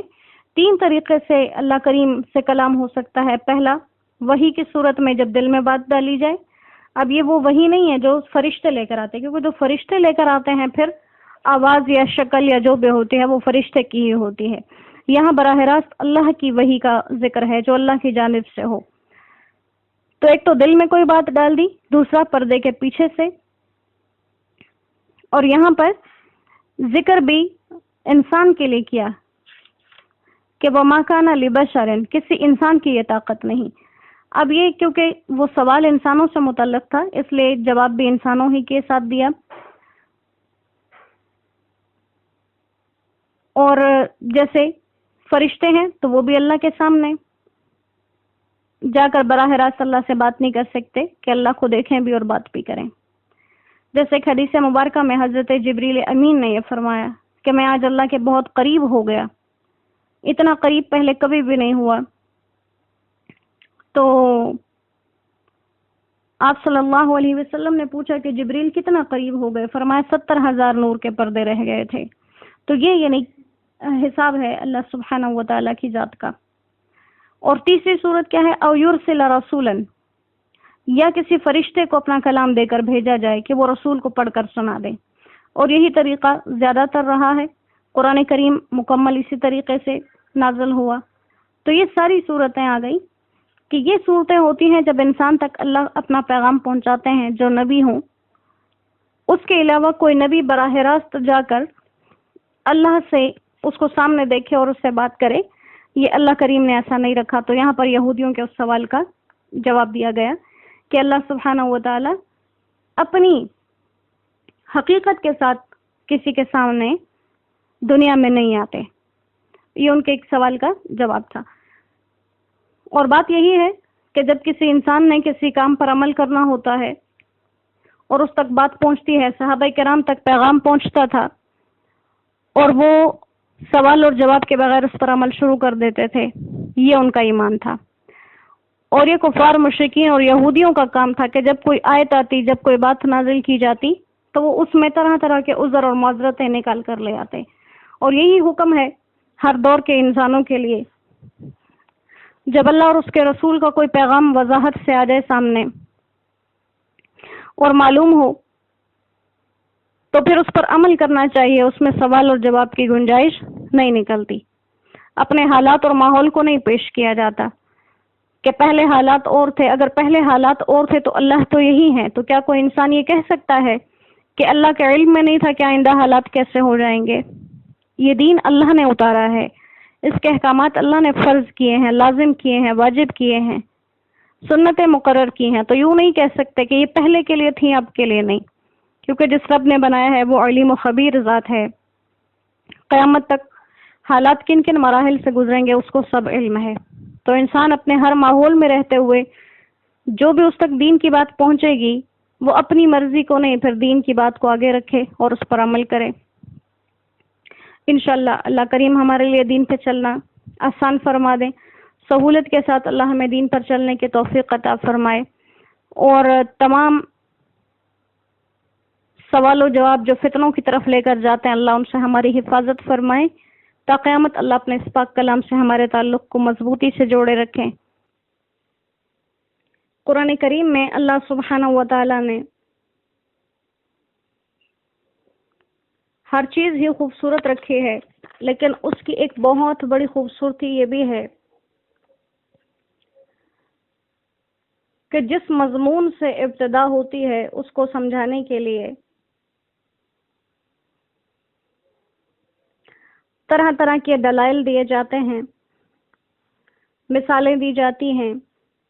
اور آخر میں لوٹ کر بات اسی پر آ جاتی ہے جس چیز کے متعلق بات شروع ہوئی تھی۔ سورہ شورا میں پہلی آیت سے ہی وحی کا تذکرہ کیا، وحی کے ذکر سے ابتدا کی۔ تیسری آیت ہی کذالک یوحی الیک والی الذین من قبلک سے شروع ہوئی کہ اسی طرح وحی کی جاتی رہی آپ کی طرف اور آپ سے ماقبل انبیاء کی جانب بھی، اور درمیان میں اس وحی کے ثابت کرنے کے لیے کہ وحی بھی برحق ہے اور جو نبی نبوت کا دعویٰ کر رہے ہیں وہ بھی برحق ہے،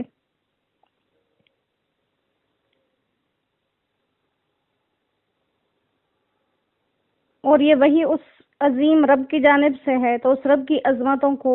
بھی ثابت کیا، ماننے اور نہ ماننے والوں کے ٹھکانے بھی ذکر کیے۔ اب آخر میں بات پھر اسی کی طرف آ گئی کہ وَكَذَلِكَ أَوْحَيْنَا إِلَيْكَ رُوحًا مِّنْ أَمْرِنَا، کہ وحی کے تو بہت سے طریقے ہیں، یا تو اللہ دل میں کوئی بات ڈال دیتے ہیں، یا پردے کے پیچھے سے بات ہوتی ہے، یا کوئی پیغمبر بھیجا جاتا، پیغمبر بمانا فرشتہ، کہ وہ اللہ کی جانب سے پیام لے کر آتے ہیں اور اسی کے حکم کو جیسے چاہتے ہیں اللہ سبحانہ و تعالی ویسے ہی وہ فرشتے انبیاء تک پہنچا دیتے ہیں۔ تو کہا جیسے یہ تین طریقے ہیں تو انہی میں سے وَكَذَلِكَ أَوْحَيْنَا إِلَيْكَ رُوحًا مِّنْ أَمْرِنَا، ایک طریقہ یعنی آپ کے پاس بھی ایک فرشتے کے ذریعے سے حکم بھیجا گیا، اور اس وحی کے طریقے کے لیے اللہ سبحانہ و تعالی نے جبریل امین کو مقرر کیا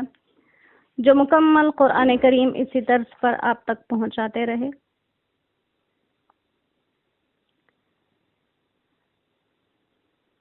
اور کہا یہ وہ عظیم بات ہے جس کے بارے میں یہود نے آپ سے سوال کیا تھا کہ ہم آپ پر کیسے ایمان لائیں جبکہ آپ اللہ کو نہیں دیکھتے اور نہ ہی اس سے آمنے سامنے بات کرتے ہیں جیسے کہ موسیٰ علیہ السلام کیا کرتے تھے اور اللہ کو دیکھتے بھی تھے۔ اللہ سبحانہ و تعالیٰ نے ان کی اس بات کی تردید کی، ایسا ہرگز نہیں، مجھے کسی نے نہیں دیکھا، نہ کوئی براہ راست آمنے سامنے مجھ سے بات کر سکتا ہے۔ یہ وحی کے طریقے ہیں جن میں سے ایک طریقہ محمد مصطفیٰ احمد مجتبیٰ صلی اللہ علیہ وسلم کو دیا گیا، اور فرمائے اس وحی کے ذریعے ہی ہم نے آپ کو ہر چیز کی تکمیل سکھائی ہے، کیونکہ اس سے پہلے ما کنت تدری مل کتاب ولل ایمان، آپ کو علم نہیں تھا کہ کتاب کیا ہے اور ایمان کیا ہے۔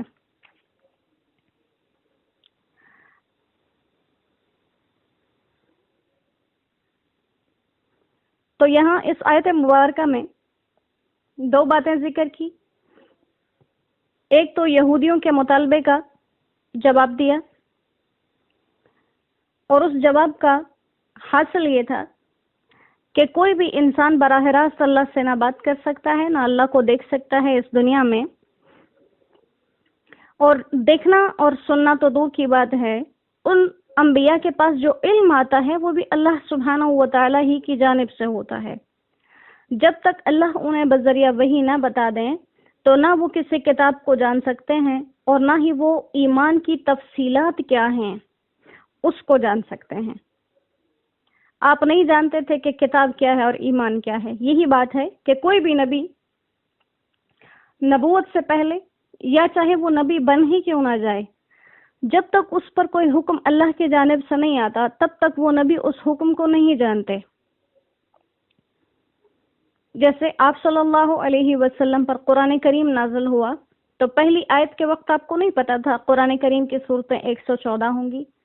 یا پہلی وحی کے بعد دوسری وحی کب آئے گی، یا پہلی آیات جو نازل ہوئیں اس کے بعد دوسری کون سی آیات آئیں گی. یہ علم صرف اللہ کے پاس ہے. تو آپ کو اس کتاب سے واقفیت نہیں تھی کہ کتاب کیا ہے، اور نہ ہی آپ کو ایمان کا پتہ تھا. تو ایمان کے بارے میں یہاں ایمان کا مطلب ایمان کی ساری تفصیلات ہیں، کیونکہ تمام امت کا اس بات پر اجماع ہے اور تمام امت مومنین اس بات کو مانتے ہیں کہ اللہ تعالیٰ جس شخص کو بھی اپنا نبی بناتے ہیں تو وہ ابتداً ہی ایمان پر پیدا ہوتے ہیں، ان کی فطرت ایمان پر مبنی ہوتی ہے. نبوت سے پہلے اور نزول وحی سے پہلے بھی وہ ہر قسم کے کفر و شرک سے مبرہ ہوتے ہیں، پاک ہوتے ہیں. اس لیے ہر نبی کی قوم جب بھی ان کی مخالفت کرتی تو ان پر طرح طرح کے الزام تو لگاتی تھی، لیکن کبھی بھی کسی امت نے اپنے نبی پر یہ تہمت نہیں لگائی کہ آپ بھی تو نبوت کے دعوے سے پہلے ہماری طرح بتوں کی ہی پوجا کیا کرتے تھے. اور جتنے انبیاء کرام کے واقعات قرآن کریم میں مذکور ہیں ان کی بھی جو صفات اللہ نے ذکر کی ہیں، جیسے ابراہیم علیہ السلام کہ وہ نبوت سے پہلے ہی کفر و شرک سے، بت پرستی سے بیزار تھے. اسی طرح نوح علیہ السلام، لوط علیہ السلام، شعیب علیہ السلام جن کے تذکرے ہوئے، موسیٰ علیہ السلام، سب ہی اپنی قوم کی بت پرستی سے یا شرک اور کفر کے طریقوں سے بیزار تھے. اور ایسے ہی آپ صلی اللہ علیہ وسلم تھے کہ بت پرستی کے عروج کے دور میں بھی آپ غار حرا میں چلے جایا کرتے تھے اور وہاں پر کئی راتیں حق کی تلاش میں ہی گزار دیتے تھے، لیکن ان قوم کے لوگوں جیسے بت پرستی میں مبتلا نہیں ہوئے. تو اس لیے کہا کہ آپ کو ایمان کی تفصیلات معلوم نہیں تھی. ایمان پر تو ہر شخص کو جو نبی بننا تھا اللہ نے اس کو پیدائشی ایمان عطا کیا. اور اللہ سبحانہ و تعالیٰ نے فرمایا لیکن ہم نے آپ کو یہ نبوت اور قرآن دی ہے کیونکہ آپ کو ایمان کی تفصیلات معلوم نہیں تھی. تفصیلات کے لیے ہم نے جعلناہ نوراً، ہم نے ایک نور بنا دیا ہے. اس قرآن کو، اس نبوت کو ہم نے ایک نور بنا دیا، اور یہ ایسا نور ہے جس کی وجہ سے آپ کو بلند مرتبے حاصل ہوئے، اور جس کے ذریعے اللہ فرماتے ہیں ہم اپنے بندوں میں سے لوگوں کو ہدایت دیتے ہیں. تو اب اس نور عظیم کے باوجود بھی جو شخص ایمان حاصل نہ کرے تو گویا وہ خود ہی اندھا ہے، کیونکہ اگر سورج نکلا ہوا ہو اور انسان آنکھیں بند کر لے کہ مجھے تو نظر نہیں آ رہا، اس کا مطلب یہ نہیں ہوتا کہ سورج نکلا نہیں. اسی طرح آپ صلی اللہ علیہ وسلم کی نبوت جو سورج سے بھی زیادہ واضح ہے، روشن ہے، چمکدار ہے، اگر اس کے باوجود کوئی اس پر ایمان نہیں لاتا تو یہ ان لوگوں کا اپنا اندھا پن ہے. اور کہا کہ آپ بے شک ایک سیدھے رستے کی طرف ہی ہدایت کر رہے ہیں، اور جس سیدھے رستے کی طرف ہدایت کر رہے ہیں وہ کس کا راستہ ہے؟ وہ آپ کا ذاتی راستہ نہیں ہے، صراط اللہ الذی، اسی رب کا راستہ ہے کہ جس کی بادشاہی آسمان اور زمین کے اندر تمام چیزوں پر محیط ہے، اور وہ اپنے ماننے اور نہ ماننے والوں کے ساتھ اپنے ہی سلوک فرمائے گا. ماننے والوں کی جزا، نہ ماننے والوں کی سزا، کیونکہ سب کام اللہ تصیر الامور، اللہ تک پہنچنے والے ہیں، لہٰذا وہ سب پر جزا بھی دے گا، سزا بھی دے گا. تو کوئی کام جو اس دنیا میں کیا جائے اپنے آپ کو انسان یہ نہ سمجھے میں نے کر لیا اور وقت گزر گیا، یہ وقت اس کے لیے لکھا رہ گیا. اب اگر اس نے کام ایسے کیے جو اللہ کی رضامندی والے ہیں تو اس کو بہتری ملے گی. اگر کام ایسے کیے جو اللہ کی ناراضگی والے ہیں تو پھر اللہ کی ناراضگی میں اس کو اللہ کے غضب میں گرفتار رہنا پڑے گا. تو سورہ شورا کا یہ مضمون جو کہ توحید پر مشتمل، وحی اور رسالت پر مشتمل اور قیامت کے تذکرے پر مشتمل تھا، اور قرآن کریم کے بنیادی مضامین یہی ہیں، لیکن ہر جگہ اتنے خوبصورت طرز سے بیان کیے کہ کوئی انسان اگر روزانہ ایک دفعہ قرآن پاک ختم کرتا ہے، اگلے دن وہ دوبارہ سے شروع کرے گا، وہ کبھی بھی اکتائے گا نہیں، اس کو اکتاہٹ محسوس نہیں ہوگی کہ یہ تو میں نے کل بھی پڑھا تھا، آج دوبارہ وہی باتیں ہیں. قرآن کریم کی یہ خوبصورتی ہے، یہ خاصیتیں ہیں اللہ نے اس کے اندر رکھی ہیں کہ یہ بار بار مسانیہ دوہرا کر پڑھے جانے والی کتاب ہے اور اس سے اکتاہٹ محسوس نہیں ہوتی، بلکہ ہر دفعہ پڑھنے سے ایک نئی محبت، ایک نیا مطلب انسان کو ملتا ہے۔ اور جو ہماری یہ کوشش ہے 2 3 آیات کے ذریعے سے پڑھنے کی، نہ ہم اتنے بڑے مفسرین ہیں کہ تفسیر بیان کر سکیں، نہ ہی ہم اتنے بڑے مترجم ہیں کہ ترجمے بیان کر سکیں۔ یہ صرف ایک ادنا سی کوشش ہے کہ شاید ہزاروں میں سے کوئی 1 2 لوگ جن سے اللہ کریم بے پناہ محبت کرتے ہیں، وہ روزانہ قرآن کریم کے اٹھانے والے بن جائیں، جیسے اللہ سبحانہ و تعالیٰ نے بتا دیا کہ وَلَكِنْ جَعَلْنَاهُ نُورًا نَهْدِي بِهِ مَن نَّشَاءُ مِنْ عِبَادِنَا۔ یہ قرآن ایک نور کا ذریعہ ہے جس کے ذریعے ہم اپنے بندوں میں سے جس کو چاہتے ہیں ہدایت کرتے ہیں۔ تو ہر انسان اس بات کو سوچے کہ کیا اللہ مجھے اپنے پسندیدہ لوگوں میں نہیں دیکھنا چاہتے؟ تو یہ بات ہمیں دکھ دے، تکلیف دے، اور ہم زبردستی ان لوگوں میں گھسنے کی کوشش کریں جو اللہ کو پسند ہیں۔ روزانہ قرآن کریم کے اٹھانے والے بنیں، یہ ہمارا قرآن کریم سے تعلق ہوگا، یہ ہماری اس سے جان پہچان ہوگی۔ وہ دن جس دن کسی انسان کی، کسی نبی کی، کسی فرشتے کی سفارش نہیں چلے گی، یہ ایک سفارشی ہوگا۔ اگر اس سے ہماری دوستی مضبوط ہے، ہمارے کام آسان ہو جائیں گے۔ اور اس سے دوستی اسی لیے کامیاب ہے کیونکہ اسی میں اللہ سے ملنے کے ذریعے ہمیں بتائے گئے طریقے بتائے گئے، اللہ کی رضامندی سکھائی گئی، اور اسی میں ہمیں محمد مصطفیٰ صلی اللہ علیہ وسلم کے پاکیزہ طریقوں کی تعلیم دی گئی کہ کن طریقوں پر چلنے سے اللہ کریم ہم سے راضی ہوتے ہیں۔ تو یہ ایک چھوٹی سی کاوش ہے، ایک چھوٹی سی محنت ہے کہ جیسے روزانہ ہم اٹھا کر اس کو پڑھتے ہیں، یہ 2 آیات، اسی طرح سے ہزاروں میں سے 5 لوگ 10 لوگ روزانہ قرآن کھولنے والے بن جائیں، اس کو پڑھنے والے بن جائیں۔ بیماری میں، تنگی میں، سفر میں، حضر میں، مشکل میں، خوشی کے موقع پر، غمی کے موقع پر، یہ اپنی روٹین نہ چھوڑی جائے۔ یہ اللہ کا بہت عظیم کلام ہے، ہم سنتے آئے ہیں۔ قیامت کی نشانیوں میں سے ایک نشانی ہے قرآن کے حروف اٹھا لیے جائیں گے، اور ڈرنا چاہیے کیونکہ بہت سی نشانیاں جو ذکر کی جاتی ہیں وہ ہم اپنی آنکھوں سے دیکھ رہے ہیں۔ خدا نہ کرے، خدا نہ کرے کہیں یہ نشانی بھی ہمیں دیکھنی نہ پڑ جائے۔ اللہ کریم اس سے ہماری حفاظت فرمائے اور اپنے اس پاک کلام کے ذریعے ہمارے تعلق کو مضبوطی کے ساتھ تا قیامت جوڑ کے رکھیں۔ ہمیں اس کلام کے سیکھنے اور سکھانے کے لیے اللہ دنیا کے کونے کونے تک پہنچنا نصیب فرمائے۔ وما علینا الا البلاغ وآخر دعوانا ان الحمد للہ رب العالمین۔ السلام علیکم ورحمۃ اللہ وبرکاتہ۔